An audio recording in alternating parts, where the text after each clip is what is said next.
What's up guys, Herc here, and today I'm going to be explaining the differences between conventional squatting and conventional deadlifting and sumo squatting and sumo deadlifting and why you should do each.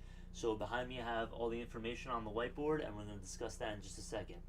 But now what I mean by conventional and sumo is that in conventional squatting and conventional deadlifting, your feet are placed about shoulder width apart. So your stance is about shoulder width apart and your feet are facing forward. Now, in sumo squatting and deadlifting, this is where your feet placement is about a little bit beyond shoulder width. So it's a little bit further out than conventional, and your feet are angled a little bit more out depending on your preference. Now, I've been experimenting with both stances for quite some time now in both squatting and deadlifting, and that's because I plan on competing in the IPF in the next few months or so, and I've come up with a couple of interesting theories I think you guys might be interested in. So when you're performing a conventional squat, granted that you're adhering to proper range of motion throughout the movement while breaking parallel, that's very important, you're focusing on all the lower body muscles associated with that movement. In a conventional deadlift, the same lower body muscle groups are being targeted, but to less of an extent. Unless you are performing a conventional deadlift beginning at the parallel position, parallel or past parallel position, where your knees are flexed and your hips are flexed at the parallel position, like at the bottom of a squat, which is not recommended unless you're someone who's very short, because it's pretty inefficient. Then you aren't working the same muscle groups to the same degree as you would be in a conventional squat. So it can be an advantage to pair a conventional squat with a conventional deadlift if you're someone who often trains for strength or muscular endurance, because there's better muscle distribution within the movements. Now, what I mean by that is, take this for example. If you performed a conventional deadlift workout with a moderate to high intensity load for a fair amount of reps in the range of let's say 6 or more repetitions for multiple sets, you may still be able to perform a fairly decent conventional squats workout shortly following the deadlift workout within the next 24 to 48 hours, give or take, let's say. However, if you were to pair sumo deadlifts and sumo squats in the same manner as I just mentioned, you may experience more fatigue due to the fact that both movements for each exercise are virtually the same, which means that the same muscle groups are going to be used to the same extent.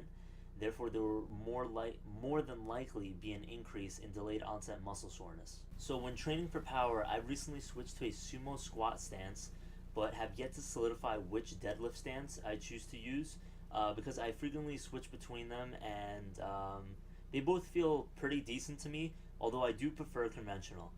But however, I find that when I pair sumo squats and sumo deadlifts together, either in the same workout or shortly following each other, I generally don't get as much drive as I'd like to out of the second movement that I choose to perform. Sticking to sumo style squatting and deadlifting, or the sumo style for both movements, can however lead to increase in strength and power with that style, and can translate to bigger numbers across the board.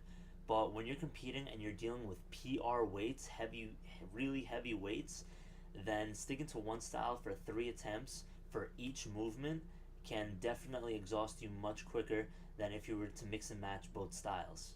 Now, I say definitely because out of the mock trials that I've performed with PR weights using the sumo style for both squatting and deadlifting, I found that my results are not nearly as good as when I mix and match both conventional and sumo style for each of the lifts. And since this is from my own experience, whatever's best for me might not be best for you, so feel free to experiment on your own too.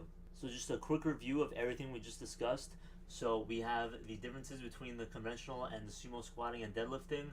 As far as stance goes, we have the feet being about shoulder width apart for conventional, and for sumo, the feet are more beyond shoulder width apart, with the feet flared out a little bit. Again, we said generally feet are pointed forward for conventional, and for sumo, feet are generally pointed outward. Last 2 points over here for both conventional and sumo is that sumo will work the muscle groups to the same extent, because it's basically the same motion, the same range of motion. Everything is virtually the same throughout both lifts, and with conventional, it is not. They differ a little bit. And for the verdict, for the final point, I want to say that if you wish to stay within the realm of multifunctional compound movements related to powerlifting, then sumo equals happy face. So if you choose to continue doing just sumo for both, you'll more than likely see a great amount of gains. A lot of adaptations will take place, and it'll become second nature. And plus, you don't have to switch squatting and deadlifting styles.